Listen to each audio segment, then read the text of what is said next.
छत्तीसगढ़ को धान का कटोरा कहा जाता है। वो इसलिए कहा जाता है क्योंकि छत्तीसगढ़ में 23,250 प्रकार के धान उगते हैं। अब हम जो है इस वक्त राज्योत्सव में मौजूद हैं और राज्योत्सव में जो है सरकार की सभी योजनाओं के जो है और सभी विभाग के स्टॉल लगे हुए हैं, सारी चीज़ों को प्रदर्शित करते हैं। तो हम जो है इंदिरा गांधी कृषि विश्वविद्यालय के स्टॉल में है। हमारे साथ जो है विभाग के जो प्रमुख हैं वो मौजूद हैं। हम उनसे बात करेंगे, जानेंगे कि जो है छत्तीसगढ़ में 23,250 प्रकार की जो धानें मिलती है वो क्या कैसे रहता है, कितने उपयोग में आते हैं और उसका उपयोग कैसे कुछ किया जाता है।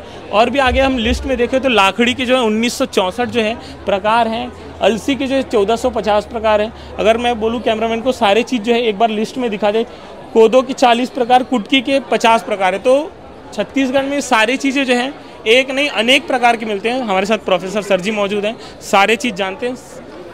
सर आपका नाम? मेरा नाम डॉक्टर दीपक गौरहा है। मैं वैज्ञानिक हूँ इंदिरा गांधी कृषि विश्वविद्यालय रायपुर में।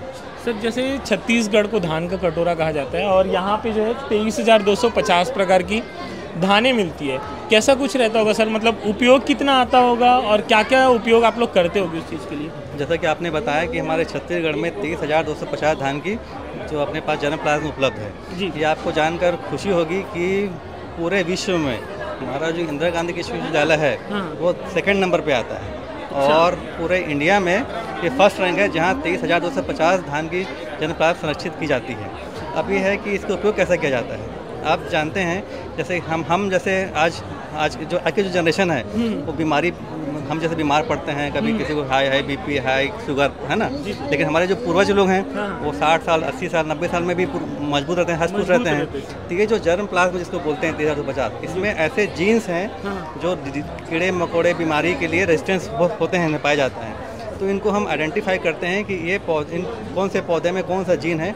अब उस जीन को ट्रांसफ़र करके हम नया किस्म बनाते हैं, जो नया वैरायटी बनाते हैं, जो आप खाते हैं, जो आप लगाते हैं खेतों में, वो इनका उपयोग करके हम उसको उपयोग में लाते हैं। पहले से क्या 23,250 धान की किस्म थी या फिर उसको इन्वेंशन करते करते, खोज करते करते आप लोग यहाँ तक पहुँचे? संरक्षित किया हुआ जन्म प्लाज्म है।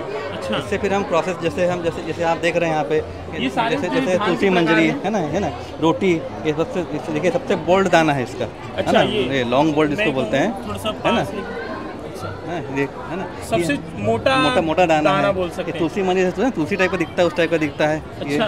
है ना, ये देखिए पंखी, जैसे पंख होते हैं चिड़िया में, जी। पंखी चावल, इस प्रकार हर प्रकार के, चाहे देख रहे भूरे वाले, काले वाले, है ना, हर प्रकार के। उपयोग कौन से उसका होता होगा सर धान का? नहीं, हम क्या करते हैं, इनके जो इनको आइडेंटिफाई करके इसको क्रॉसिंग में उपयोग करते हैं। अच्छा। जैसे हमको मान लो मोटा चावल बनाना है तो मोटे दाने वाले जो जन प्लाज्म उनका उपयोग करते हैं। सुगंधित के लिए सुगंधित वाला का उपयोग करते हैं। जैसे अभी आप देख रहे हैं कि वहाँ पे जैसे देख रहे हैं वहाँ बोना लुचई, जो लुचई का पौधा जो होता है, हाँ, लुचई का पौधा जो बहुत ऊँचा होता है और गिर जाता है ना, तो उसमें अपने इसमें जो छत्तीसगढ़ ट्रॉम्बे लुचई म्यूटेंट बनाया गया है, उसमें म्यूटेशन करके, है ना, विक्रम TCR है, जवाब फूल है। इसके अलावा जो अभी हमने और वैरायटी निकली है, जैसे कि एक हमारा है सिचिरी धान 1919, ये सब किस्में जो बनाते हैं ना, वो हम 2 पौधों के क्रॉस करके बनाते हैं। तो हम क्या पौधे कहाँ से लाते हैं, हम इन्हीं पौधों में से पौधों को उपयोग करते हैं, नया पौधा तैयार करते हैं। सर जैसे इतने सारे धान है तो अब तक में सबसे सफल कौन सा रहा है हमारा? सफल में जैसे फीडबैक मिलता होगा कि हमने इतने धान निकाले तो ये वाला जो धान है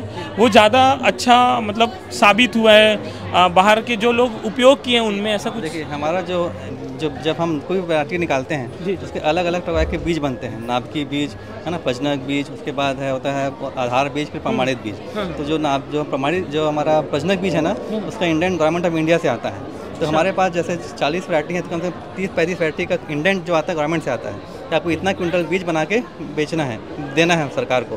तो हमारा जो एक NSP यूनिट है, राष्ट्रीय बीज परियोजना, वो उसके इंडेंट को लेके उसके हिसाब से बीज बनाती है। तो उसमें जितने हमारे वैरायटी हैं सभी के इंडेंट उसमें आते हैं। तो जैसे अभी एक और प्रश्न आखिरी में पूछूंगा, जैसे धान की खरीदी अभी चल रही है, मतलब चालू होने वाला है, तो सर उसमें कौन से धान का उपयोग हो रहा होगा, ऐसा कुछ? कि इसमें तो सभी धान का उपयोग होता है, ऐसा तो कुछ है नहीं, है ना। लेकिन हमारे यदि किस्म के बारे में बात करेंगे तो हमारी जो नई किस्में हैं, जैसे विक्रम TCR है, 1919 धान है ना, ये धान की किस्में अभी बहुत चल रही है। अभी नई किस्में हैं, 2-3 साल पहले ही बनी है। अच्छा। और इनका किसानों में उपयोग जो है ज़्यादा कर रहे हैं किसान लोग, ज़्यादा डिमांड अभी हो रहा है। ओके। तो ये था। इसके अलावा ना ये तो हमारे हैं, ये देखिए हमारे अक्ति जो हमारा जैव विविधता संग्रहालय है विश्वविद्यालय में, यूनिवर्सिटी में, वहाँ ये सब चीज़ों को आपको दिखाया भी गया है सैंपल के रूप में।